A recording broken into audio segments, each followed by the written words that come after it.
أما بعد فأعوذ بالله من الشيطان الرجيم بسم الله الرحمن الرحيم كتب عليكم الصيام كما كتب على الذين من قبلكم لعلكم تتقون صدق الله العلي العظيم সবাই দুরূদ শরীফ পড়ি আল্লাহ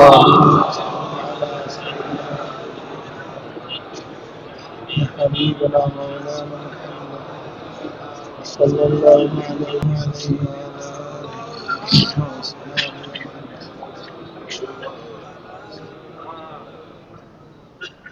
আল্লাহ পাকের শুকর যে মাওলাই কারীম এখন পর্যন্ত আপনাকে আমাকে হায়াতে রেখেছেন।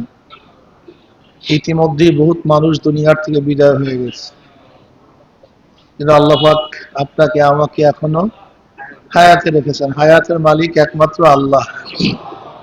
এখানে দ্বিতীয় কার কোনো হস্তক্ষেপ নেই, হাত নেই।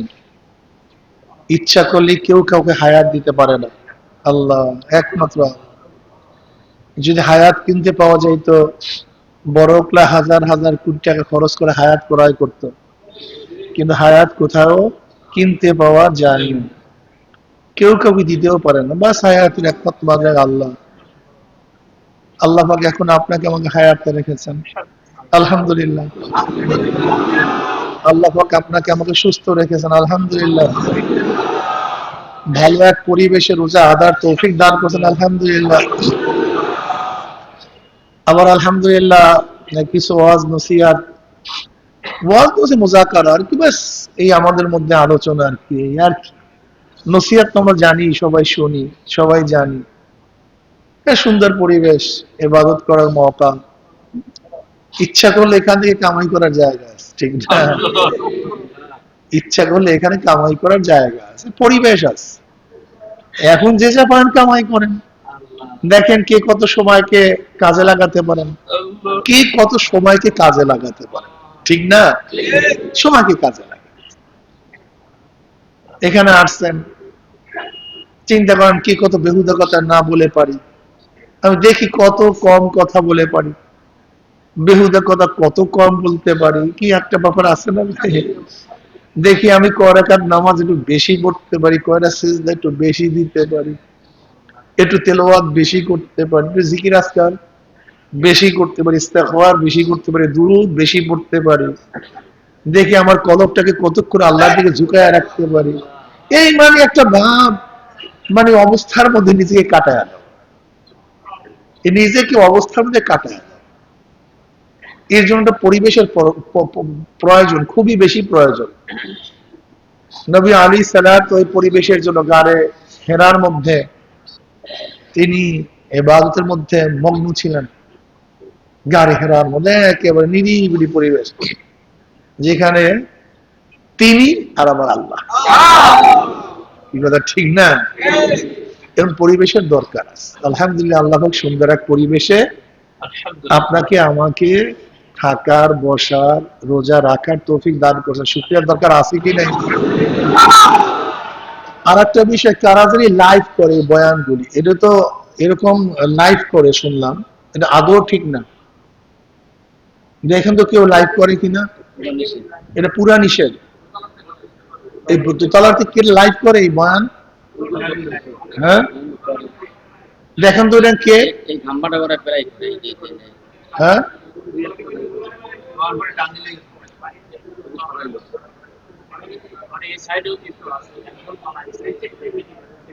আস্তে আস্তে এখানে নির্দিষ্ট যাদেরকে অনুমতি দেওয়া আছে, এর বাইরে কেউ মোবাইল চালু করবেন না। বয়ানের দিকে খেয়াল করেন। আর যারা লাইভ করেন বা আপনার মোবাইল ব্যবহার করেন, সম্পূর্ণ বন্ধ করে নেন। এখানে আসেন তরবিয়া শোনার জন্য। যদি কিছু ছাড়ার প্রয়োজন হয়, নির্দিষ্ট লোক তারা ছাড়বে। তরবিয়াতের মাজলিসে এমনও কিছু কথা আছে যেগুলো আমাদের এখানের জন্য, বাহিরের জন্য। এগুলো বাহিরে দেবেন কেন? আমাদের সমস্যা এই যে আমাদের নিজেদের পরিবেশের কথাগুলো অনেক সময় বাহিরে যাওয়া ঠিক না। এইটা আপনি করবেন কেন ভাই, অনুমতি ব্যতীত? যাই হোক, আল্লাহ আমাদের হেফাজত করেন। জমি যদি ছুটে যায়, আবার জমি সংগ্রহ করা যায়। টাকা নষ্ট হয়ে গেলে আবার সংগ্রহ করা যায়। কিন্তু সময় এমন এক জিনিস, সময় একবার যদি চলে যায় সেটাকে আর সংগ্রহ করা যায় না। আর সময় এত পিচ্ছিল, ধরেও রাখা যায় না। বিশ্বাস করেন, গত রমজানের পরের থেকে এইবার কখন যে রমজান চলে আসছে নিজেও বলতে পারি না। আবার রমজান শুরু হওয়ার পর থেকে আজকে 10 রমজান, মানে 10 দিন চলে গেছে, তা চিন্তাও করতে পারি না। তার মানে আপনার আমার হায়া দ্রুত হয়ে যেতেছে, দ্রুত দ্রুত গতিতে, অনেক দ্রুত, অনেক দ্রুত। যদি আমি এত বছর হায়াত পাই, 1 বছর চলে গেছে, তার মানে আমি একেবারে কাছে চলে আসছি। আমি যদি এত মাস হায়াত পাই, তার মানে এই মাস চলে যেতেছে। আমি যদি এতদিন হায়াত পাই, তার মানে সেই দিনটা চলে গেছে। আমি যদি এত ঘন্টা হায়াত পাই, তার মানে 1 ঘন্টা চলে গেছে। আমি যদি এত মিনিট হায়াত পাই, তার মানে একটু পরেই আমার অবস্থা শেষ হয়ে যাবে। আফালা তাতাফাক্কারুন। এই মাজলিসগুলি আপনাকে আমাকে শুধু চিন্তা, ভাবনা করার খোরাক যোগায়। একটু চিন্তা যেন আমরা করতে পারি, একটু ভাবনা করতে পারি, নিজের পরিচয় নিজে লাভ করতে পারি, এর জন্যই এই মাজলিসগুলি। রমজান মাসের 8 রোজা চলে যেতেছে, তার মানে নবী আলাইহিস সালাতু ওয়াস সালাম রমজানকে 3 ভাগে ভাগ করছেন। প্রথম 10 দিন রহমত, মাঝখানের 10 দিন মাগফিরাত, শেষের 10 দিন নাজাত। আজকে রহমতের 10 দিন নিশ্চিত শেষ হয়ে যেতেছে, নিশ্চিত। কিন্তু আমি রহমত পাইলাম কি পাইলাম না, এই ব্যাপারে কিন্তু নিশ্চিত 10 দিন চলে যাইতেছে, এর মধ্যে কোনো সন্দেহ নাই। কিন্তু আমি রহমত পাইলাম কি পাইলাম না, এই ব্যাপারে যথেষ্ট সন্দেহ আছে। ঠিক কথা ঠিক না ভাই? এর জন্য আল্লাহর কাছে কান্নাকাটি করা, কলবটাকে আল্লাহর দিকে, কলবটাকে কম্পাসের কাঁটার মতো রাখা। কম্পাসের কাঁটা যতই ঝার্কিং দেন, ছেড়ে দিলেই সে উত্তর দক্ষিণ। আপনি যতই ঝাড়কান, দেখুন ছেড়ে দিলে আবার উত্তর দক্ষিণ। ঠিক মুমিনের কলব এইভাবে হওয়া দরকার। বাজারে যান, ঘাটে যান, সংসার করেন, চাকরি করেন, নৌকারি করেন, ব্যবসা করেন, বাণিজ্য করেন, যাহা কিছু করেন, অর্থাৎ দুনিয়ার যত ঝাড়কিনির মধ্যে থাকেন না কেন, তার কলবটা সবসময় বাউলার দিকে। অর্থাৎ বাজারে যাবে, খেয়াল করবে যে আমার সুন্নতের খেলাফ না। ব্যবসা করবে, খেয়াল করবে আমার শরীয়তের খেলাফ না। কি কথাবার্তা বলবে, খেয়াল করবে যেন কোনো অবস্থাতেই গুনাহ না হয়, বেহুদা না হয়। এটা মুমিনের খাসলাত ভাই। এর খাসলাত হলো সবসময় খেয়ালের মধ্যে থাকে, সব সময় একটা অবস্থার মধ্যে থাকে। আর বেঈমানদের খাসলাত কি হইল না না হইল, এটা জান্নাত আর জাহান্নাম আছে, নেক আছে না গুনাহ আছে, এই টেনশন তাদের মধ্যে নেই। এখানেই মুমিনের পার্থক্য। মুমিন এখান থেকে বাজারে যাবে, ডান দিক থেকে যাবে, দোয়া পড়তে পড়তে যাবে। আর বেঈমানও বাজারে যাবে, মনে যা চায় সেই অবস্থায় যাবে। দুইজনই বাজারে যাবে, কিন্তু দুইজনের যাওয়া এক না। আমি কথাটা বুঝতে পারছি? দুইজনই ঘুমাবে, কিন্তু দুইজনের ঘুমাম, দুইজনই খাবে, কিন্তু দুইজনের খাওয়া, দুইজনই ব্যবসা করবে, দুইজনের ব্যবসা। আমি কি বুঝাতে পারছি না? পার্থক্য আছে কি নাই? সুন্দর পরিষ্কার একটা পার্থক্য আছে। দুইজনই রাজনীতি করবে, কিন্তু দুইজনের রাজনীতিতে পার্থক্য আছে কি নাই? একদল রাজনীতি করবে শুধু মিথ্যা আর মিথ্যা, শুধু মিথ্যা। মিথ্যা বলা তো হারাম, কবিরা গুনাহ। মিথ্যা বলা কি একেবারে ডাইরেক্ট কবিরা গুনাহ, হারাম কবিরা গুনাহ। যদি কেউ মিথ্যা বলেন,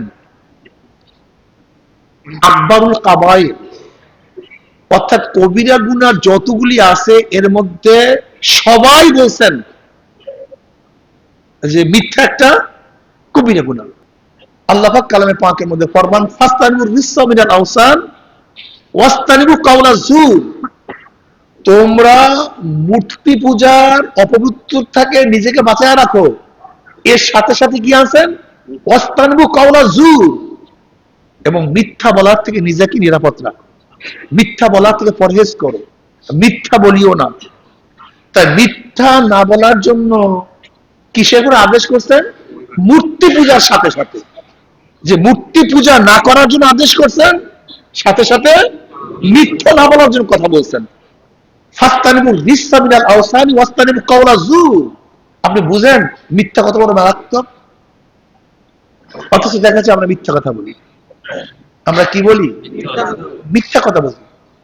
আল্লাহ পাক কালামে পাকের মধ্যে ফরমান কাযযাবাল্লাযীনা মিন ক্বাবলিহিম, কাযযাবাল্লাযীনা মিন কলফা কাযযাবাল্লাযীনা মিন ক্বাবলিহিম ফাআতাহুমুল আযাব, ফাআতাহুমুল আযাব, ওই সমস্ত সম্প্রদায় যারা এর পূর্বে মিথ্যা কথা বলছে, কাযযাবাল্লাযীনা মিন ক্বাবলিহিম ফাআতাহুমুল আযাব, তাদের আসছে কি ভাই? আযাব। ফাআযাকুমুল্লাহু ফাআযাকুমুল খিজয়া ফিল হায়াতিদ দুনিয়া ওয়াল আযাবুল আখিরাতি আকবার লাউ কানু ইয়ামালুন। কত বড় মারাত্মক কথা। কাযযাবাল্লাযীনা মিন ক্বাবলিহিম ফাআতাহুমুল আযাব মিন হাইসু লা ইয়াশউরুন। এই আয়াত ঠিক আছে। কাযযাবাল্লাযীনা মিন ক্বাবলিহিম ফাআতাহুমুল আযাব মিন হাইসু লা ইয়াশউরুন ফাআযাকুমুল্লাহুল আযাব ফাআযাকুমুল খিজয়া ফিল হায়াতিদ দুনিয়া ওয়াল আযাবুল আখিরাতি আকবার লাউ কানু ইয়ামালুন। ওই সমস্ত সম্প্রদায় যারা এর পূর্বে কি বলছে? মিথ্যা বলছে। ফাআতাহুমুল আযাব মিন হাইসু লা ইয়াশউরুন, তাদের উপর আসছে আযাব এমন ভাবে যেন তারা অনুভব করতে পারেনি। কি বলার কারণে? মিথ্যা বলার কারণে। ফাআযাকুমুল্লাহুল খিজয়া ফিল হায়াতিদ দুনিয়া ওয়াল আযাবুল আখিরাতি আকবার লাউ কানু ইয়ামালুন ইয়ালামুন। আল্লাহ পাক কালামে পাকের মধ্যে ফরমান ফাআযাকুমুল্লাহুল খিজয়া ফিল হায়াতিদ দুনিয়া, আল্লাহ পাক রব্বুল আলামিন তাদেরকে আচ্ছাদন করিয়েছেন অপমান, অপদস্থ দুনিয়ার মধ্যে। কি আচ্ছাদন করিয়েছেন? অপমান, অপদস্থ, লাঞ্ছনা। কি বলার কারণে? মিথ্যা বলার কারণে। ওয়ালা আযাবুল আখিরাতি আকবার, এবং আখিরাতের আযাব, শাস্তি তো অনেক বড়। লাউ কানু ইয়ালামুন, যদি তারা জানতো। নিশ্চিত যারা মিথ্যা কথা বলে, নিশ্চিত যারা মিথ্যা কথা বলে, আল্লাহ পাক রব্বুল আলামিন তাদের উপরে দুনিয়াতে আযাব দেন এবং কি করেন? অপমান, অপদস্থ করেন। কিসের মধ্যে? দুনিয়ার মধ্যে। এবং আখিরাতে তাদের জন্য রয়েছে বহুত বড় শাস্তি, যদি তারা জানতো। কাযযাবাল্লাযীনা মিন ক্বাবলিহিম ফাআতাহুমুল আযাব মিন হাইসু লা ইয়াশউরুন ফাআযাকুমুল্লাহুল খিজয়া ফিল হায়াতিদ দুনিয়া ওয়াল আযাবুল আখিরাতি আকবার লাউ কানু ইয়ালামুন। প্রিয় ভাইরা আমার, আমি বিশ্বাস করি যারা চরমনায়ের উপরে মিথ্যা বলে, মিথ্যা অপবাদ দেয়, যে চরমনায় এইটা করছে সেইটা করছে, আমি বিশ্বাস করি কোরআন বলে নিশ্চয়ই আল্লাহ পাক রব্বুল আলামিন দুনিয়ার মধ্যে তাদের জন্য রাখছেন অপদস্থ, লাঞ্ছনা।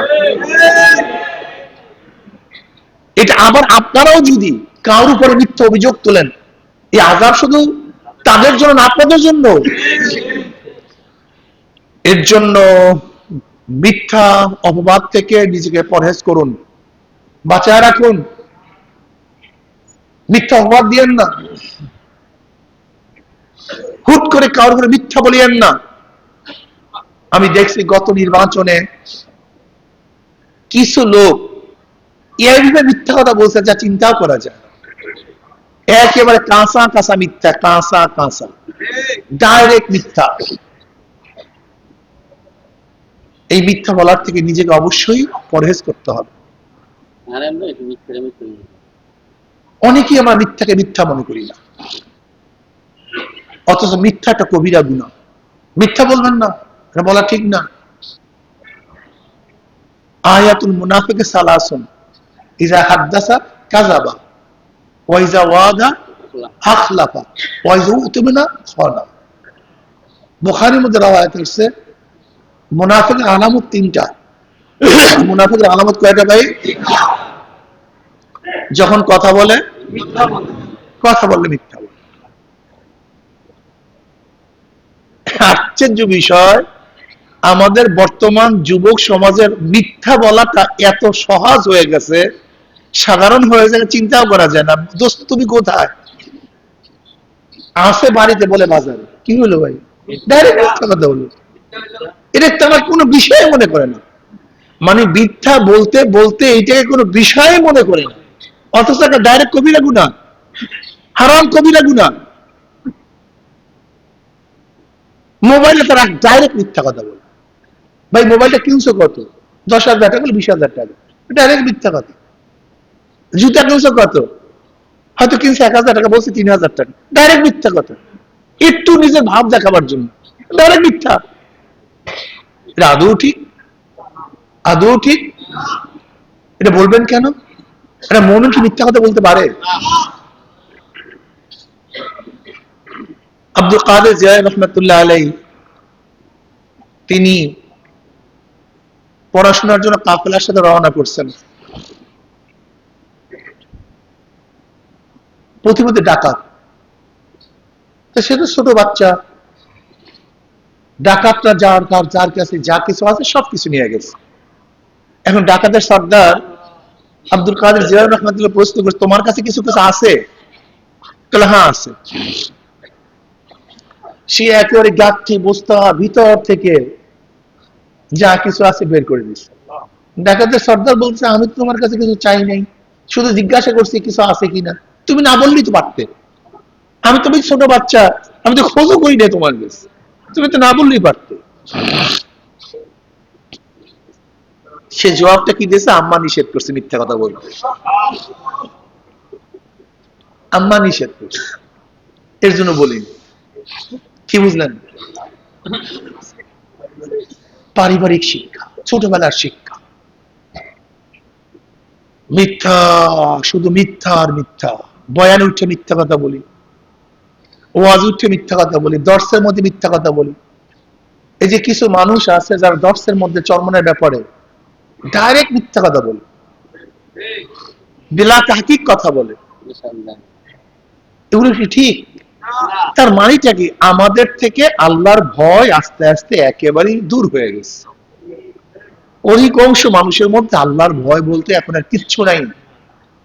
যারা আল্লাহকে ভয় করে তারা কি মিথ্যা কথা বলতে পারে? এটা ডাইরেক্ট মুনাফিকের আলামত। ইজা হাদ্দাসা কাযাবা ওয়া ইজা ওয়াদা আখলাফা ওয়া ইজা উতিমানা খানা। যখন আমানত রাখে খেয়ানত করে। আমানতের কি করে? খেয়ানত করে। এটা বুখারীর মধ্যে রওয়ায়াত আছে, মুসলিমের মধ্যে রওয়ায়াত আছে, ওয়া ইন সাল্লাহু সামা ওয়া ইন সাল্লাহু সামা। এই যাদের মধ্যে তিনটা গুণ আছে, কয়টা গুণ? মিথ্যা বলে, ওয়াদা খেলাফ করে, আমানতের খেয়ানত করে। এই তিনটা গুণ যাদের মধ্যে আছে, ওয়া ইন সাল্লাহু সামা, সেই ব্যক্তি যদি নামাজও পড়ে, কি পড়ে ভাই? রোজাও রাখে, তারপর সে মুনাফিক। মুসলিম শরীফের মধ্যে রওয়ায়াত আছে, নবী আলাইহিস সালাতু ওয়াস সালাম ফরমান, যে ব্যক্তি মিথ্যা বলে, ওয়াদা খেলাফ করে, আমানতের খেয়ানত করে, সেই ব্যক্তি ওয়া ইন সাল্লাহু সামা, যদি নামাজও পড়ে রোজাও রাখে, তারপর সে মুনাফিক। এখন বলেন তো আমরা এখানে কয়জন মুমিন, কয়জন মুনাফিক বলেন? আল্লাহ। সবার যে টুপি আছে ঠিক, দাড়ি তো ঠিকই আছে, লম্বা জামা তো আছে, হ্যাঁ, কিন্তু মুনাফিক কয়জন, মুমিন কয়জন? আল্লাহ। হ্যাঁ, এত কঠিন মাসালা। আখলাকি হই ভাই, আখলাকি হই। ইয়াওমা লা ইয়ানফাউ মালুন ওয়ালা বানুনা ইল্লা মান আতাল্লাহ বিকলবিন সালিম। কিয়ামতের ময়দানে একেবারে পবিত্র, সাক্কা, পরিষ্কার কলবের বাহিরে কোনো কিছু আপনাকে উপকার করতে পারবে না। তো কোনো কিছু আপনাকে উপকার করতে পারবে না। ফাসতানিবুর রিসসা মিনাল আওসানি ওয়াসতানিবু কাওলাজ জুর, কাজে মিথ্যা থেকে নিজেকে বাঁচায় রাখেন। কাযযাবাল্লাযীনা মিন ক্বাবলিহিম ফাআতাহুল আযাবু মিন হাইসু লা ইয়াশউরুন ফাআযাকুমুল্লাহুল খিজয়া ফিল হায়াতিদ দুনিয়া ওয়াল আযাবুল আখিরাতি আকবার লাউ কানু ইয়ালামুন। কাজে যদি মিথ্যা কথা বলেন, মিথ্যা অপবাদ দেন, তাহলে আল্লাহ পাক রব্বুল আলামিন নিশ্চিতভাবে দুনিয়ার মধ্যে আপনাকে শাস্তি দিবেন এবং অপমান অপদস্থ করবেন, এবং কিয়ামতের ময়দানে আপনাকে ভোগ করতে হবে কঠিন আযাব, যন্ত্রণাদায়ক আযাব। এর জন্য আমরা মিথ্যা থেকে নিজেকে বাঁচায় রাখি, মিথ্যা বলবো না। কি কথা ঠিক না? আজকে দেখা যায় একটা দল, ইসলামের নামে একটা দল শুধু মিথ্যা অপবাদ দেয়, শুধু মিথ্যা কথা বলে চরমরায়ের নামে। 90 কি তারা কি বলে যে আমরা 400 কোটি টাকা, এখানে 400 কোটি টাকা উদ্ধার করতে আসছি, আমরা প্রধানমন্ত্রী চেয়েছি, আমরা এতগুলি সিট চেয়েছি, এইটা করছি সেইটা করছি, আওয়ামী লীগের দালালি করছি, আওয়ামী লীগের টাকা খাইছি, এরকম মিথ্যা বলে না? ফাযাকুমুল্লাহুল খিজয়া ফিল হায়াতিদ দুনিয়া ওয়াল আযাবুল আখিরাতি আকবার লাউ কানু ইয়ালামুন। তোমরা অবশ্যই জেনে রাখো, আল্লাহ পাকের কোরআন সত্য কোনো সন্দেহ নাই, আল্লাহ পাক তোমাদেরকে অবশ্যই অপমান অপদস্থ করবেন দুনিয়ার মধ্যে। কোরআন সত্য, অবশ্যই আল্লাহ পাক, অবশ্যই আল্লাহ পাক ফাযাকুমুল্লাহুল খিজয়া ফিল হায়াতিদ দুনিয়া ওয়াল আযাবুল আখিরাতি আকবার লাউ কানু ইয়ালামুন। আল্লাহ পাক অবশ্যই অপমান অপদস্থ করবেনই, কোনো সন্দেহ নেই। চরমরার সাথে যারা জড়িত আছেন, এই মিথ্যা টিথ্যা বলিয়েন না, এই বেহুদা কারোর উপরে অপবাদ দিবেন না অথেন্টিক দলিল ব্যতীত। কি দরকার আছে কি মিয়া? হ্যাঁ, নিজে বাঁচেন, নিজের চিন্তা করে দিশা পান না, আর একজনকে নিয়ে ব্যস্ত হয়ে যান। কু আনফুসাকুম ওয়া আহলিকুম নারা, আগে তো নিজে বাঁচবেন, তারপরে আহলে বাঁচাবেন। নিজেই কুয়ার মধ্যে পড়ে গেছেন, আরেকজন কুয়া থেকে বাঁচাবেন কিভাবে? নিজেই গর্তের মধ্যে পড়ে গেছেন, আরেকজনকে গর্ত থেকে তুলবেন কিভাবে? নিজে আগে ইবাদতের মধ্যে মশগুল নাই, নিজে ইবাদতের মধ্যে লিপ্ত নাই, নিজে গুনাহ থেকে পরহেজ নাই, নিজে আল্লাহর দিকে মনোযোগ নাই, আল্লাহর দিকে ধাবিত হন নাই, আপনি আরেকজন কি নিয়ে দাবি করেন? নবী আলাইহিস সালাতু ওয়াস সালাম 13 বছরে মক্কায় কাজটা কি করছেন? কিছু লোক তৈরি করছেন। হ্যাঁ, কি 13 বছর কিছু ক্লিন পার্সন তৈরি করছেন। কি কথা ঠিক না?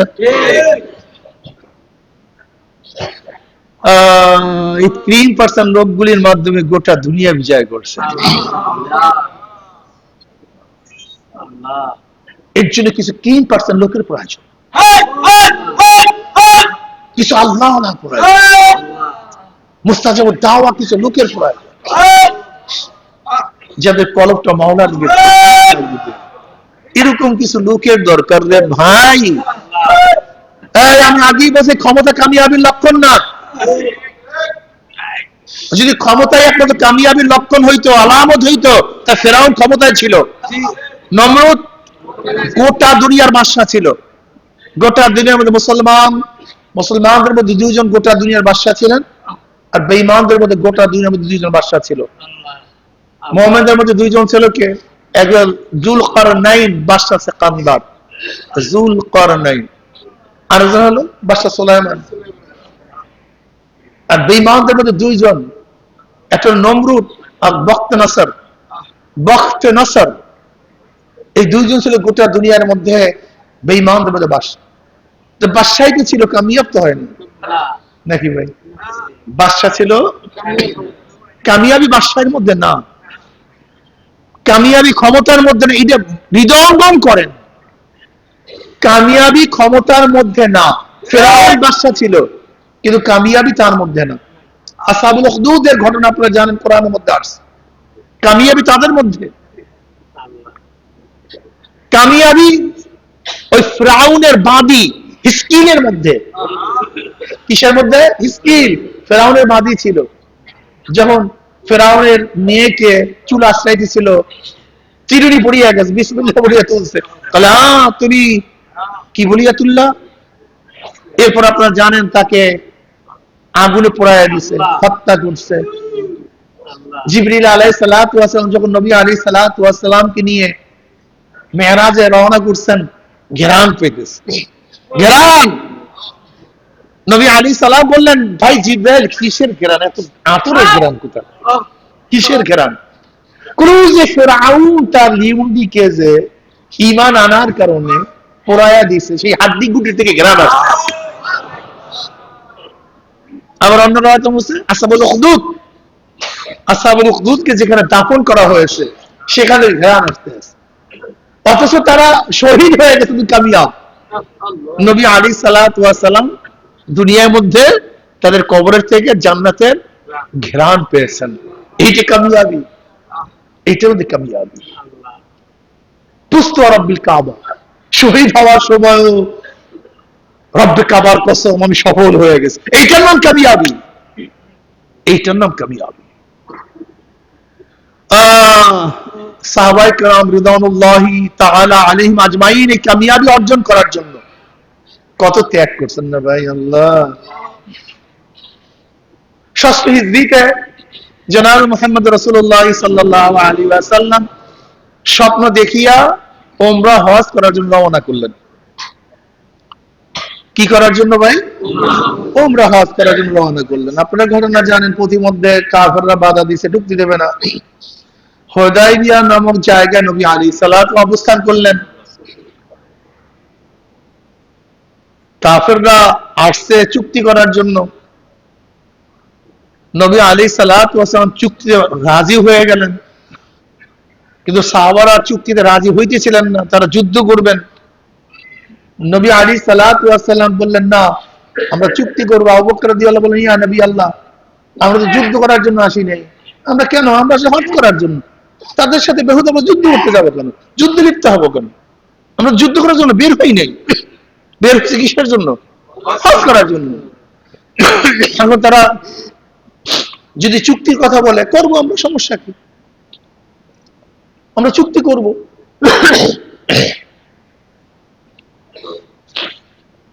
ষষ্ঠ হিজরিতে হুদায়বিয়ার ঐতিহাসিক চুক্তি হয়েছিল, যে চুক্তিগুলি বাহ্যিক দৃষ্টিতে সম্পূর্ণ চুক্তিগুলি ছিল মুসলমানদের বিরুদ্ধে। কাফেরদের পক্ষে চুক্তি লেখার দায়িত্ব ছিল সুহাইল।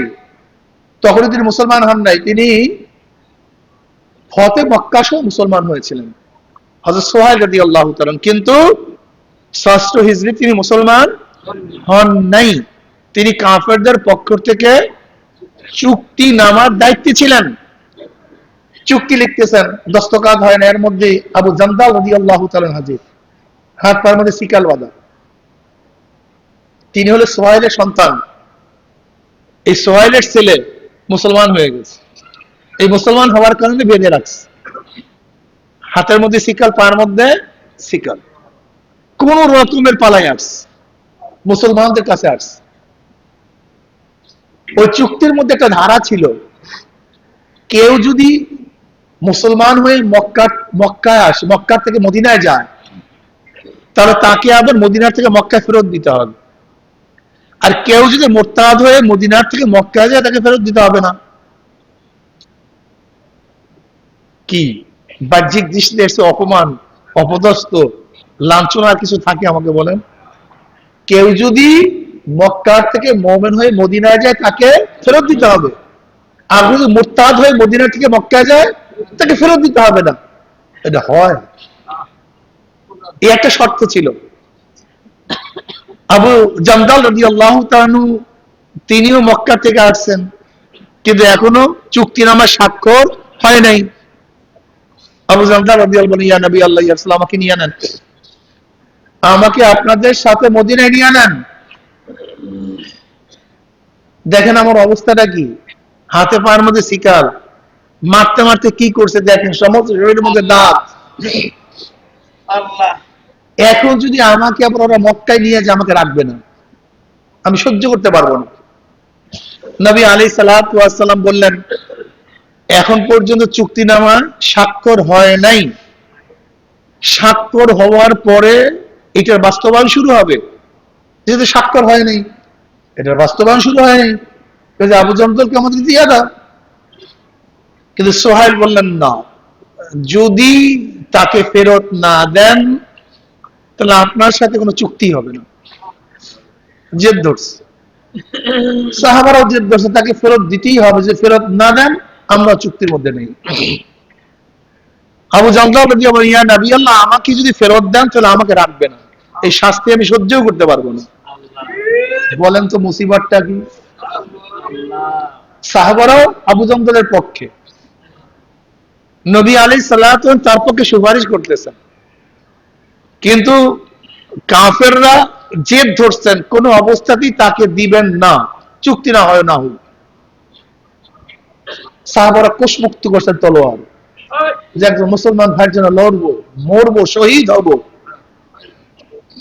কিন্তু নত হব না, অবস্থা খারাপ। কিন্তু কাফেররা জেদ ধরছেন, না, ওকে ফেরত না দিলে তোমার চুক্তিও করবো না। কি অবস্থা বলেন তো? এবার নবী আলাইহিস সালাতু ওয়াস সালাম আবু জন্দল রাদিয়াল্লাহু বললেন, আবু জন্দল একটু ধৈর্য ধারণ কর, একটু অপেক্ষা কর, আল্লাহ পাক পথ খুলে দেবেন, তুমি যাও তাদের সাথে। কি যদি আপনাকে আমাকে এরকম কথা বলা হতো, ঈমান কয়বার তালাক দিতেন আল্লাহই ভালো জানেন, চরমনাইকে কয়বার বিদায় দিতেন, কত কোটি বার আল্লাহই ভালো জানেন, নেতাকে কত হাজার গালি দিতেন আল্লাহই ভালো জানেন, আমি জানি না।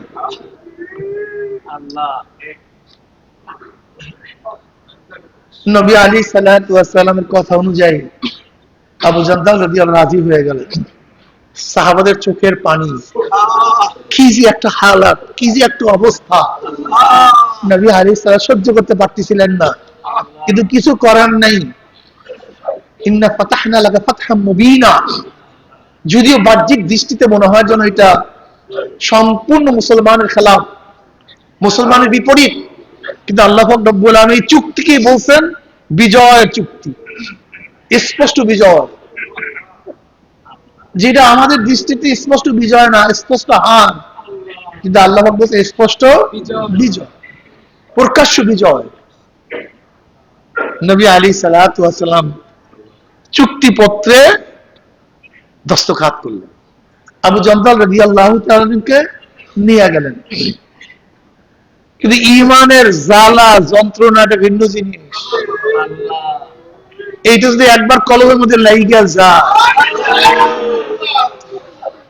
হ্যাঁ, ইশকে আসো লাস্তু কুসু বরকুর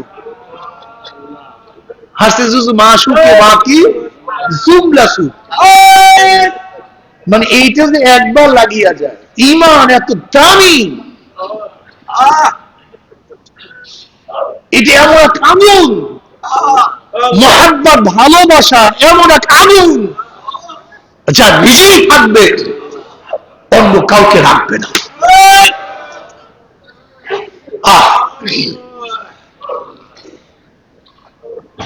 মুসলমানের সামনে থেকে নিয়ে যায়, আবু জন্দল বারবার মুসলমান দিকে তাকায়, মুসলমানরা তার দিকে তাকায়, সবার মধ্যে আহাজারি, রোনাজারি, ব্যথায় ব্যথিত, আমার মুসলমান সাথীকে নিয়ে যাইতেছে আর আমরা নিরাপদে এখন চলে যাইতেছি। কি অবস্থা বলেন তো? চুক্তি হয়ে গেছে।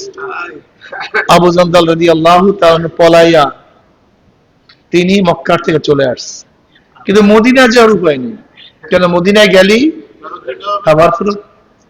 আবার চলে যেতে হবে, শাস্তি আরো বাড়বে, বেচারা কোথায় যাবে? এক পাহাড়। ওদিকে আবু বসর রাদিয়াল্লাহু তাআলা আনহু, আবু বসর রাদিয়াল্লাহু তাআলা আনহু তিনি মক্কা থেকে হিজরত করে মদিনা চলে আসছেন। চুক্তি অনুযায়ী কাফেররা আসছে তাকে নেওয়ার জন্য। নবী আলাইহিস সালাতু ওয়াস সালাম বলে, আবু বসর চলে যাও, কাফেরদের সাথে চলে যাও। আবু বসর রাদিয়াল্লাহু বলেন, ইয়া নবী আল্লাহ, যদি আমি চলে যাই, আমার এই অবস্থা, ওই অবস্থা, আমাকে মেরে ফেলবে, মারবে, কাটবে, শাস্তি দেবে, আমি তো সহ্য করতে পারবো না, ইয়া নবী আল্লাহ আমাকে বিদায় দিয়েন না। তাহলে আবু বসর, আমার সাথে চুক্তি, আমি চুক্তির খেলাফ করতে পারবো না, ওয়াদার খেলাফ করতে পারবো না, ফেরত যেতে হবে। মুসলমানের সামনের থেকে এক মুসলমানকে কাফেরদের কাছে তুলে দেওয়া, বলেন তো কেমন অবস্থা? একটু খেয়াল করে দেখেন তো, কত হৃদয় বিদরণ, কত কঠিন, কি কঠিন এক মুহূর্ত, কি অসহনীয় এক মুহূর্ত। আবু বসর রাদিয়াল্লাহু থেকে নিয়ে যেতেস, আবু বসর রাদিয়াল্লাহু চিন্তা করলেন কি করা যায়, কি করা যায়। তিনি এক কাফেরের তারিফ শুরু করলেন, প্রশংসা শুরু করলেন যে তো আল্লাহ, তোমার তলোয়ারটা এত সুন্দর, এত আকর্ষণীয়, এই তলোয়ার তো আমি আর কখনো দেখি। বলে হ্যাঁ, আমার তলোয়ার অনেক ভালো, অনেক সুন্দর, অনেক আকর্ষণীয়, আমি যতবার একে পরীক্ষা করছি কোনোবার পরীক্ষা ফেল করিনি। প্রত্যেকবার পরীক্ষা পাস করছি। কাফেরদের প্রশংসা করলে তারা একটু নিজেকে বড় মনে করত, দেখুন আমার তলোয়ার কতই না সুন্দর। আবু বসর রাদিয়াল্লাহু তাআলার কাছে তলোয়ার দিচ্ছে, তলোয়ার দেওয়ার সাথে সাথে আবু বসর রাদিয়াল্লাহু তাআলা সেই কাফের উপরে প্রথম পরীক্ষা করছে, পরীক্ষা পাস। পরীক্ষায় কি পুরোপুরি পাস, 100% পাস করছে। থপ্পড় থপ্পড় করে চলে যেতে আছে, আর পাশেরটা পুরো দৌড় গিয়া মদিনায় উঠছে। নবী আলাইহিস সালাতু ওয়াস সালামের কাছে আসছে, নবী আলাইহিস সালাতু ওয়াস সালামের কাছে আবু বসর রাদিয়াল্লাহু আসছে, কলি ইয়া নবী আল্লাহ, আমি তো কৌশলে চলে আসছি, আপনি আপনার ওয়াদা ঠিক রাখছেন। আর কাফের বলতেছে ইয়া নবী আল্লাহ, আমার সাথীর উপর পরীক্ষা চালাইছে, এখন আমার উপর পরীক্ষার বাকি, কাজে আমি আসছি নিরাপদে থাকার জন্য, আমাকে নিরাপদে যাওয়ার ব্যবস্থা করে দেন। আবু বসর রাদিয়াল্লাহু তাআলা নবী আলাইহিস সালাতু বলেন, আবু বসর কি করলা? কলি ইয়া নবী আল্লাহ, আপনি আপনার ওয়াদা অনুযায়ী পাঠিয়ে দিয়েছেন, আমি আমার কৌশলে ফিরে আসছি, আপনার ওয়াদা ঠিক। নবী আলাইহিস সালাতু বলে, তো যুদ্ধের উস্কানি, এ তো যুদ্ধের উস্কানি, তোমাকে অবশ্যই ফেরত দিতে হবে, তোমাকে অবশ্যই। কি বুঝলেন? আবু বসর রাদিয়াল্লাহু তাআলা নিজের কৌশলে ফিরে আসার পরেও চুক্তি অনুযায়ী তাকে আবারও ফিরে যেতে হবে। তিনি বুঝতে পারলেন যে আমি থাকতে পারবো না, আমাকে ফিরে যেতে হবে। এবার কি করবেন? আবু বসরের কাছে তো ঘর নাই, বাড়ি নাই, জায়গা নাই, থাকার আশ্রয় স্থান নাই, যারা আশ্রয় দিবে সেখান থেকেও তাকে ফেরত দিতে হবে। এখন কি করলেন? এক পাহাড়ে গিয়ে আশ্রয় গ্রহণ করলেন, এক পাহাড় যেখানে গাছ নাই, পালা নাই, ছায়া নাই, পানি নাই, খাদ্য নেই। কঠিন, অনেক কঠিন, অনেক কঠিন। সে পাহাড়ে থাকে, গাছের পাতা খায়, লতা খায়, কোথায় পানি, কোথায় আশ্রয়, কোথায় খাট, কোথায় বিছানা, একমাত্র ইমানের জন্য, একমাত্র ইমানের জন্য, একমাত্র ইসলামের মহব্বতে সেখানে আছেন। ওদিকে আবু জন্দাল রাদিয়াল্লাহু তাআলা তিনি কাফেরদের মধ্যে থাকতে পারতেছেন না, ভালো লাগে না, তিনি মুসলমানকে চলে আসবেন, তিনিও চলে আসছেন মক্কার থেকে। এখন জানে যে আবু বসর কোথায় আছে, পাহাড়ের মধ্যে আছে, তিনিও পাহাড়ের মধ্যে, তরুণতা নেই, কিচ্ছু নেই, অবস্থান করতেছে। এখন অবস্থাটা কি? মক্কার থেকে মুসলমানরা নতুন যারা ঈমান আনেন তারা কেউ মদিনা যায় না, মদিনাতে যেতে পারবে না, ফেরত দিবে ওই সব পাহাড়ের মধ্যে। ভাইও, আসলে এই ঘটনা বয়ান করা খুবই সহজ, কিন্তু আমল করা যে কি কঠিন।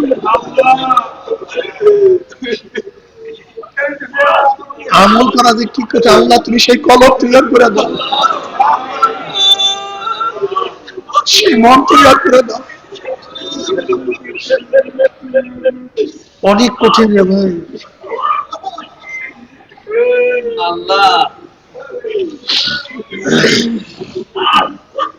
আল্লাহ। এখন যারাই নতুন ইসলাম গ্রহণ করে মোমেন হয়, সবাই পাহাড়ে আশ্রয় গ্রহণ করে। এখন ছোটখাটো একটা কাফেলা হয়ে গেছে, ছোটখাটো একটা জামাত হয়ে গেছে, কাফেলা হয়ে গেছে। এক মোমেন আর এক মোমেনের সাথে আছে, এ ভাতের মগ্ন থাকে। খাবে কি? ঠিক ওই পাহাড়ের কিনার থেকেই মক্কার মুশরিকরা, কাফেররা সিরিয়ায় তারা বাজার করার জন্য, ব্যবসা করার জন্য যেত, এছাড়া দ্বিতীয় কোনো রাস্তা নেই। ওনারাও কি করতেন? কাফেরকে ধাওয়া করতেন, তাদের থেকে খাদ্য সংগ্রহ করতেন। এখন কাফেরদের জন্য রাস্তা একেবারে নিরাপদ না, সম্পূর্ণ অনির্বাদ হয়ে গেছে।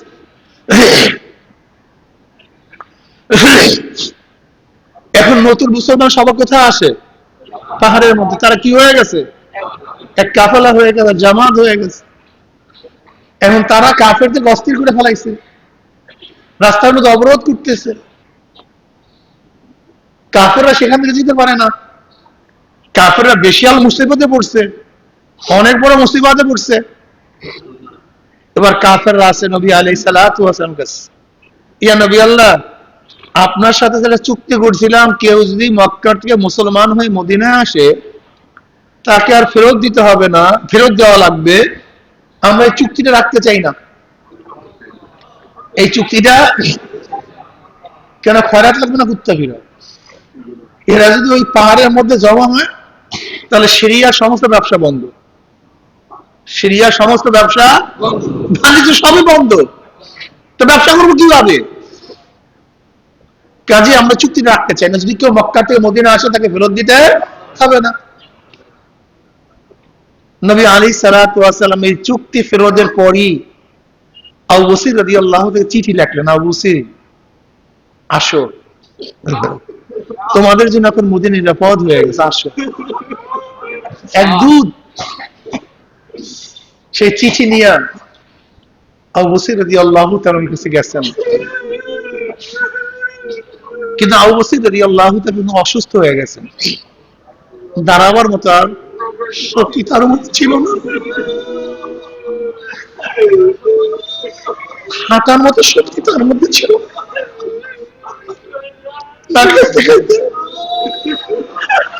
রোদ্রে পড়তে পড়তে,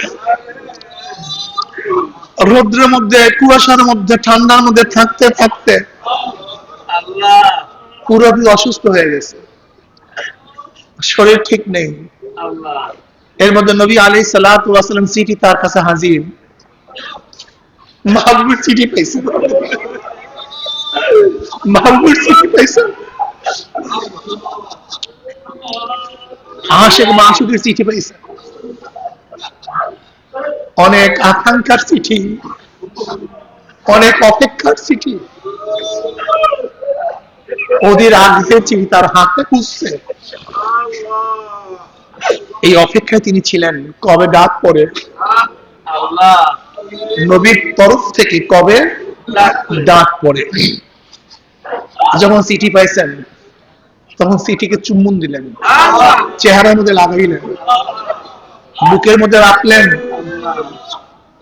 আর বললেন, আমার নবী কেমন আছে,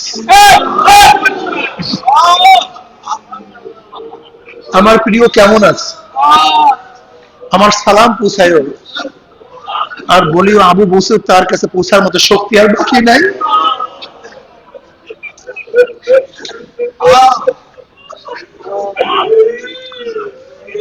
ওই চিঠি বুকের মধ্যে নিয়ে কলেমা পড়িয়া দুনিয়া থেকে বিদায় হয়ে গেছে। ভাইও,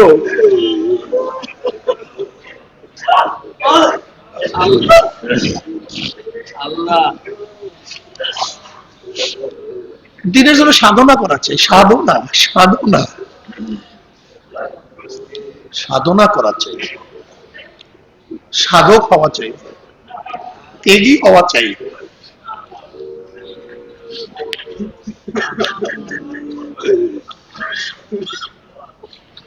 অথচ আজকে ইসলামের জন্য আমাদের কোনো ঘর ত্যাগ করতে হয় না, আর ইসলামের জন্য ঘর ত্যাগ করছেন। ঈমানের জন্য আমাদের খাদ্য বন্ধ করতে হয় না, তার ঈমানের জন্য ক্ষুধার্ত ছিলেন। আমাদের ঈমানের জন্য আমাদের পানি বন্ধ হয় না, তাদের ঈমানের জন্য পানি বন্ধ হয়ে গেছে। আজকে ঈমানের জন্য অসুস্থ হইতে হয় না, তাদের ঈমানের জন্য অসুস্থ হইতে হয়েছে। আমাদের ঈমানের জন্য স্ত্রী থাকতে হয় না, তাদের ঈমানের জন্য স্ত্রী ত্যাগ করতে হয়েছে। আমাদের ঈমানের জন্য সন্তান মেয়ে ছেলেকে ছাড়তে হয় না, তাদের ঈমানের জন্য ছেলে সন্তানকে হারাতে হয়েছে। আজকে আমাদের ঈমানের জন্য জীবন দিতে হয় না, তাদের ঈমানের জন্য জীবন দিতে হয়েছে। আজকে আমাদের ঈমানের জন্য লাঞ্ছিত হইতে হয় না, তাদের ঈমানের জন্য লাঞ্ছিত অপমানিত হইতে হয়েছে। ভাইও, এই জন্য বলছি সাহাবাদের ঘটনা বারবার পড়বেন। আমি মাঝে মাঝে প্রায় আমি সবসময় হেকায়তে সাহাবা করি আমার ঈমানকে মজবুত করার জন্য।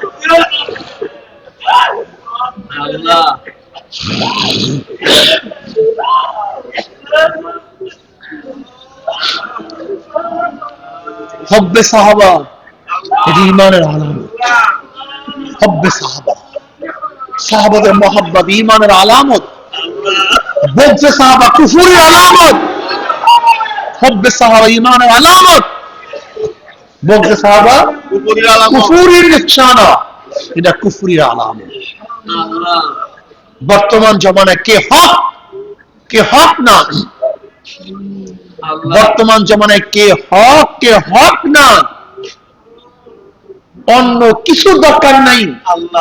শুধু একটা জিনিস দেখবেন, এই জামাতের সাথে, এই দলের সাথে, এই ব্যক্তির সাথে সাহাবাদের নিসবত, সাহাবাদের সম্পর্ক, সাহাবাদের মুহাব্বত কি অবস্থা, আর কিছু দেখার দরকার নেই। শুধু একটা আলামত। কয়টা আলামত? শুধু একটা আলামত দেখবেন, এই জামাত, এই দল, এই গোষ্ঠী, এই ব্যক্তির সাথে সাহাবাদের নিসবতটা কি, সাহাবাদের সম্পর্ক কি, সাহাবাদের বিষয়ে তাদের মন্তব্য কি, সাহাবাদের সাথে তাদের মুহাব্বতের অবস্থানটা কোন পর্যায়ে। যদি দেখেন এই জামাতের সাথে, এই ব্যক্তির সাথে, এই গোষ্ঠীর সাথে সাহাবাদের সাথে মুহাব্বত, সাহাবাদের সাথে সম্পর্ক, উলফা উনসিয়া, সাহাবাদের সবচেয়ে বেশি মুহাব্বত করে বিনা দলিলে মনে করেন হক দল, হক জামাত।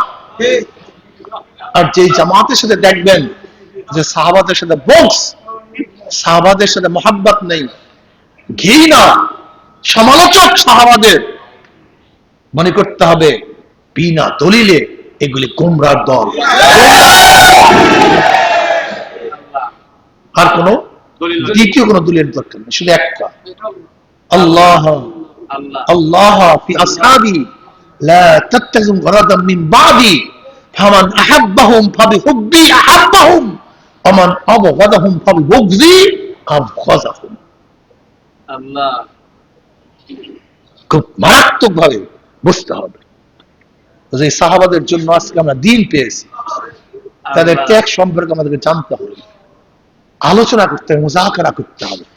ওয়াযাক্কির ফাইন্না যিকরা তানফাউল মুমিনিন, বারে বারে সাহাবাদের ইতিহাস মুযাকারা করতে হবে, আমাদেরকে ত্যাগী হতে হবে।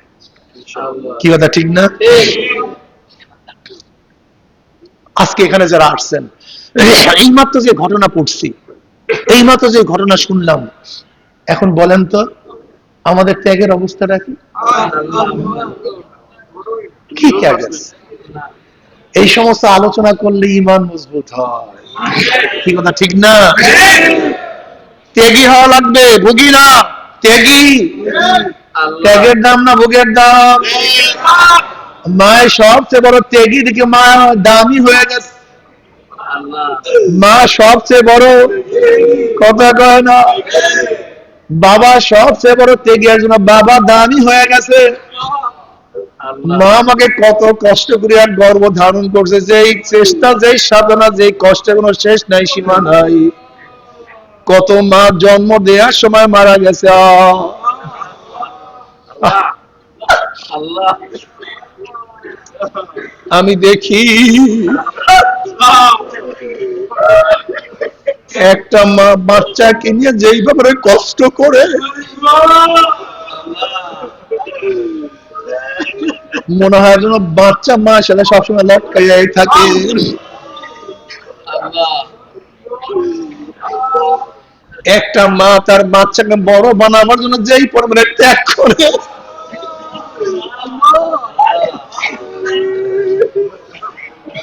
তুমি তোমার ঘরের মেয়েদের দিকে তাকায় দেখিও, যাদের ছোট ছোট বাচ্চা আছে তাদের ব্যাপারে একটু গভীর গবেষণা করিও। একটু গভীর গবেষণা করি, একটা বাচ্চা নিয়ে তার মা কত ত্যাগ করে, একটা বাচ্চা নিয়ে তার মা কি সাধনা করে। আল্লাহ ওই মা ঠিক মতো রাত্রে ঘুমাতে পারে না, মা ঠিক মতো খাইতে পারে না,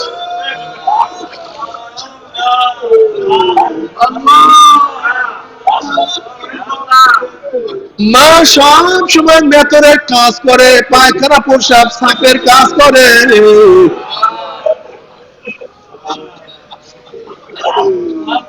ওরে সন্তান বড় হইয়া সেই মার উপর অত্যাচার অবিচার করো,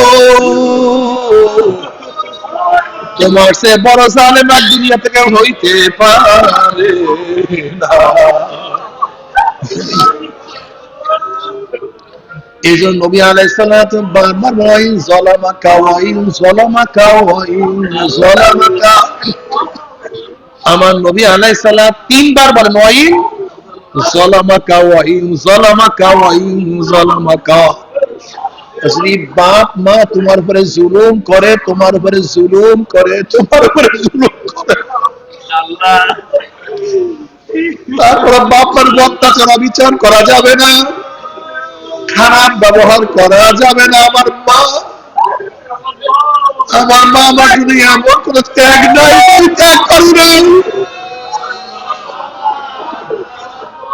ও মার উপরে জুলুম করিও না। ওয়ালা তাকুল্লাহুমা উফির ওয়ালা তানহারহুমা, এমন ব্যবহার করিও না। বাবা মা, বাবা মা, এই মুখটা, এই কষ্টদায়ক শব্দ ব্যবহার করে, এরকম শব্দ, এরকম আচরণ করিও না, এরকম ব্যবহার করিও না। বাপ মা যেন কষ্ট না, বাপ মা যেন কষ্ট না পায়।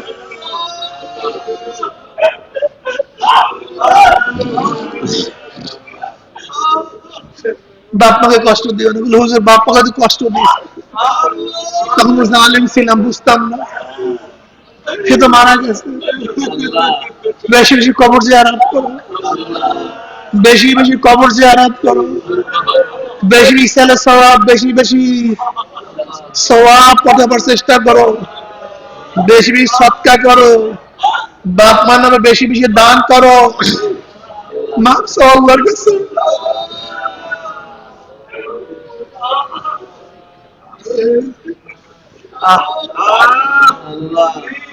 ওরে জালেম, তুমি কি দেখো নাই তোমার পায়ে দামি জুতা, তোমার বাবার পায়ের মধ্যে জুতা ছিল না?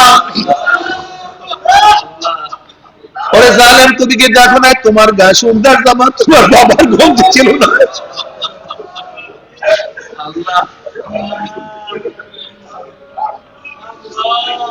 ওরে জালেম, তুমি কি দেখো নাই তোমার মুখে সুন্দর খানা, তোমার বাবার পেট ক্ষুধার্ত?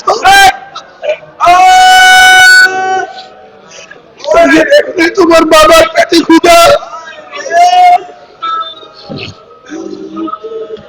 তুমি কি দেখো নাই তোমার বাবা ক্ষুধার্ত, তোমার সামনে খানা?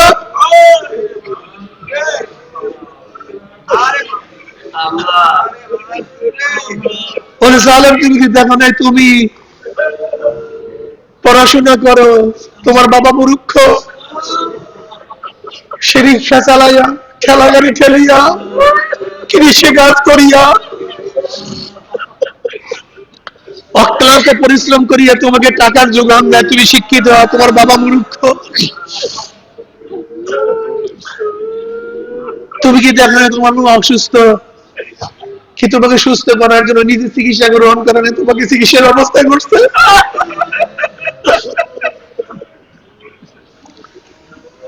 তুমি কি দেখো নাই তুমি ঘুমান্ত, তোমার বাবা জাগ্রত? আল্লাহ তুমি কি দেখো নাই তোমার সুস্থতার জন্য তোমার বাবা তোমার জন্য তার রক্ত বিক্রি করিয়া দিছে? আল্লাহ ওরে জালেম, তুমি কি দেখো নাই তোমার বাবার জিন্দেগির সমস্ত কামাই তোমার জন্যই রাখিয়া গেছে? তোমার বাবার এত জিন্দেগির এত চেষ্টা, এত সাধনা, এত কষ্ট, এত কষ্টের সমস্ত সম্পত্তি তোমাদের জন্য রাখিয়া গেছে। এরপর সেই বাবার সাথে জুলুম কর, অত্যাচার, অবিচার করে তোমার সে জালেম, তোমার সে নাফরমান আর দুনিয়াতে কেউ হইতে পারে না। বাবা মার সাথে অবিচার করিও না, জুলুম করিও না, খেদমত করিও, খেদমত করিও।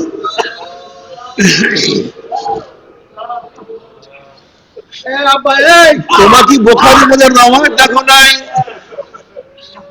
তুমি কি বুখারীর মধ্যে রওয়ায়াত দেখো নাই? জনাব মুহাম্মদ রাসূলুল্লাহ সাল্লাল্লাহু আলাইহি ওয়াসাল্লাম ফরমান, বুখারী শরীফে রওয়ায়াত আছে, বনি ইসরাইলের 3 ব্যক্তি কাজে বের হইছে, হঠাৎ ঝড় বৃষ্টি, এক গুহার মধ্যে তারা পালাইছে, লুকাইছে, আশ্রয় গ্রহণ করছে। হঠাৎ একটা বড় পাথর সেই গুহার মুখে পড়িয়া গেছে। এখন সেখান থেকে আর বের হতে পারে না। এবার 3 জনের পরামর্শ, আসো ভাই আল্লাহর কাছে দোয়া করি, জীবনে যে ভালো আমল করছো ওই ভালো আমলের উসিলায় যেন মাওলা আমাদেরকে এই বিপদ থেকে উদ্ধার করিয়া দেয়। একজন বলছে, মাওলা হ্যাঁ তুমি জানো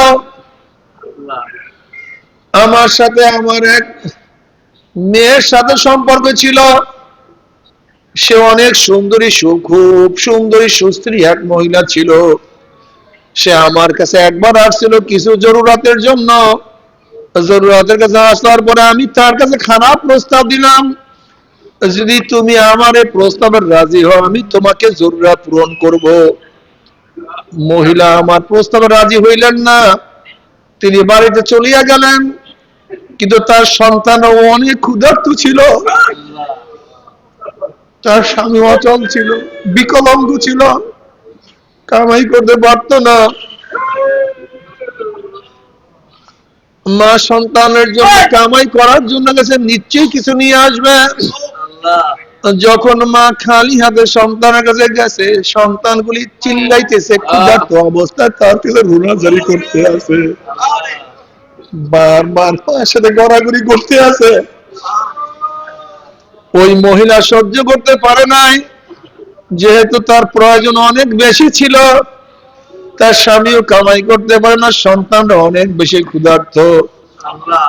আমার কাছে আবারও আসছে, আমি দ্বিতীয়বার আবারও খারাপ প্রস্তাব দিলাম, কিন্তু মহিলা এবার সন্তানের দিকে তাকাইয়া রাজি হয়ে গেল। যখন আমি খারাপ প্রস্তাব বাস্তবায়নের জন্য উঠলাম, অমনি মহিলার সমস্ত শরীর বলছে, আল্লাহকে ভয় করো। আমার মধ্যে মাওলার ভয় চলে আসছে, আমিও মাওলার ভয়ে ছেড়ে দিলাম এবং তার পর্যাপ্ত চাহিদা আমি পূরণ করলাম। মাওলা যদি একমাত্র তোমার ভয়, যদি আমি সেই গুনাহ থেকে ফিরিয়া থেকে আমাদের বিপদ থেকে তুমি মুক্তি করিয়া দাও। অমনি পাথর কিছু অংশ সরিয়া গেছে, কিন্তু বের হওয়ার মতো উপযুক্ত হয় নাই। এবার দ্বিতীয় ব্যক্তি বলছে, মাওলা তুমি জানো আমি এক ব্যক্তিকে কাজে রাখছি, আমি তার সাথে বললাম তোমার প্রতিদিনের মজুরি এই পরিমাণ। ওই ব্যক্তি ভোরের থেকে কাজ শুরু করছে, দুপুর বেলা আর এক ব্যক্তি আসছে, সেও দুপুর বেলা কাজ শুরু করছে। আমি সন্ধ্যাবেলা উভয়কে সমান পরিমাণ আমি প্রতিদান দিলাম।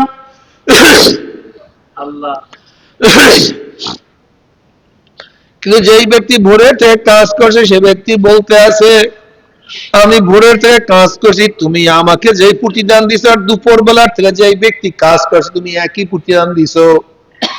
এখন আমি বললাম তোমাকে তুমি কম দেইনি, আমি তোমার পাওনা তো ঠিকই দিয়ে দিছে, আমি তাকে বেশি দিছি। কারণ না, তুমি তাকে বেশি দিলা কেন, আমি তোমার প্রতিদান দেব না। সে ব্যক্তি চলিয়া গেছে, কিন্তু আমার সেই তার প্রতিদান দিয়ে আমি ব্যবসা করলাম, অনেক কিছু হয়ে গেল, অনেক ছাগল, অনেক দুম্বা। অনেক দিন পরে সেই ব্যক্তি আসিয়া বলছে আমার প্রতিদান দাও, আমার মজুরি দাও। আমি বললাম এগুলি সবই তোমার। ওই ব্যক্তি সব কিছু নিয়ে গেছে, আমাকে কোনো কিছুই রাখলো না, সব কিছু নিয়ে গেছে। আমি আর বাধাও দিলাম না। আল্লাহ তোমার জন্য যদি আমি ওই ব্যক্তি সব কিছু দিয়া থাকি, তাহলে এই বিপদ থেকে তুমি আমাকে রক্ষা করো, আমাদেরকে রক্ষা করো। পাথরের কিছু অংশ সরিয়ে গেছে। এবার তৃতীয় জন বলছে মাওলা হে, তুমি জানো আমি বকরি পালি, ভেড়া পালি। একদিন আমার মা, আমার বাবা তেনার ঘুমায়া পড়ছেন, আমি দুধ নিয়ে গেলাম, বকরিগুলা মাঠে ছাড়িয়ে গেলাম, ভয় ছিল হিংস্র প্রাণী, নেকড়ে প্রাণীরা আমার বকরিগুলি খাইয়া ফেলবে। কিন্তু ওইদিকে আমার বাপ মা ক্ষুধার্ত, তাদেরকে না খাওয়াই আমি যেতে পারি না। ওইদিকে বকরিগুলার চিন্তা ছিল, দুম্বা ভেড়ানোর চিন্তা ছিল, আবার বাপ মাকে না খাওয়াই আমি যেতে পারি না। আমি বাপ মা শিওরের কাছে দাঁড়ায় রইলাম, সারা রাত্রে দাঁড়ায় রইলাম, বকরির চিন্তা বাদ দিলাম, বাপ মা সেবার জন্য রয়ে গেলাম। মাওলা হে, যদি মাওলা তোমার সন্তুষ্টির জন্য আমি কাজ করিয়া থাকি, বিপদ থেকে উদ্ধার করো। অমনি গর্ত থেকে পুরা পাথর সরিয়া গেছে, তারা বের হয়ে আসছে। যেখানে বাপ মা সেবা এত দামি, সেই বাপ মার সাথে বেয়াদবি করো, সেই বাপ মার সাথে খারাপ ব্যবহার করো, সেই বাপ মাকে শ্রদ্ধা সম্মান করো না, তোমার সে বড় জালেম আর কেউ হইতে পারে না।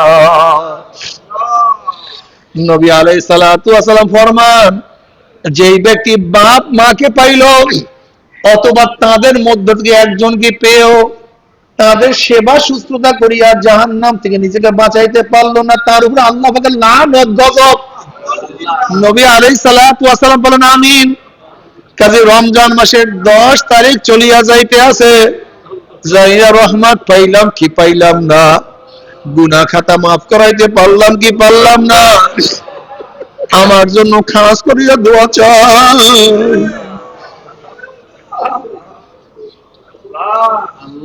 সবার কাছে দোয়া চাই যেন আল্লাহ আমাকে মাফ করিয়া দেয়, গুনাহ থেকে বাঁচিয়া থাকার তৌফিক দিয়া দেয়। আমিও সবার জন্য দোয়া করি, আমরা সবাই সবার জন্য প্রাণ খুলিয়া দোয়া করব, আমরা প্রত্যেকের জন্য দোয়া করব যে আল্লাহ আমাদের সবাইকে মাফ করিয়া দেন। আল্লাহুম্মা আমিন, আল্লাহুম্মা আমিন, আল্লাহুম্মা আমিন।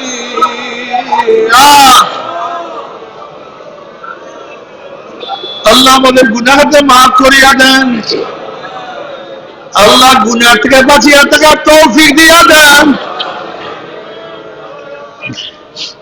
আল্লাহ গুনাহ থেকে বাঁচিয়া থাকার তৌফিক দিয়া দেন। আল্লাহ যতদিন জিন্দা ইসলামকে জিন্দা রাখিয়া দেন, আল্লাহ যতদিন জিন্দা ইসলামকে জিন্দা রাখিয়ে, আল্লাহ যখন শেষ ডাক দিবেন ঈমানের সাথে ডাক দিয়ে, মাওলা হে, রমজানের 10 দিন চলিয়া যাইতে আছে, যাইনা রহমত পাইলাম কি পাইলাম না, যাইনা গুনাহ খাতা মাফ করাইতে পারলাম কি পারলাম না। জানি না তোমার মোহাব্বত, তোমার ভালোবাসা পাইলাম কি পাইলাম না, জানি না তোমার প্রেমে পড়তে পারলাম কি পারলাম না, জানি না তোমার আশিক হইতে পারলাম কি পারলাম না, তোমার আশিক হিসাবে কবুল করিয়া না, তোমার পাগল হিসাবে কবুল করিয়া না, তোমার গোলাম হিসাবে কবুল করিয়া না, তোমার বান্দা হিসাবে কবুল করিয়া না, না আমেরিকা না লন্ডন সে উলফা, আমি মস্তে মদিনা কর খোদায়া, আল্লাহ মদিনা পাগল বানা দে, আমি মস্তে মদিনা কর খোদায়া, আমি মস্তে মদিনা কর খোদায়া। আল্লাহ আল্লাহ গোটা দুনিয়ার রহমত নাজিল করো, আল্লাহ ভরপুর রহমত নাজিল করো, আল্লাহ ভরপুর রহমত নাজিল করো, আল্লাহ গুনাহ খাতা মাফ করিয়া দাও, গুনাহ থেকে বাঁচিয়া দেওয়ার তৌফিক দিয়া দাও। আল্লাহ এই কাফেলাকে কবুল করিয়া নাও, আল্লাহ এই তরিকার সবাইকে কবুল করিয়া নাও, আল্লাহ কিয়ামত পর্যন্ত তরিকাকে হকের উপরে রাখিও, আল্লাহ তরিকার খালেস খাদেম তুমি বানাইয়া দাও, আল্লাহ খালেস খাদেম তৈয়ার করিয়া দাও। আল্লাহ যত মুমিন মুমিনাত মুজাহিদরা কবরে শুয়ে সবার কবরে আযাব কি চিরতরে মাফ করে দাও। হে আল্লাহ আমাদের শায়খ ও মুরশিদের কবরকে জান্নাতের বাগিচা বানিয়ে দাও। মা দাদা সহ तमाम দুনিয়ার মাশায়েখদের মাকামে জান্নাত ওদের বুলন্দ করে দাও। আমাদের আল্লাহ তোমার খাস গোলাম বাদশা কবুল করে নাও। রব্বানা হাব লানা মিন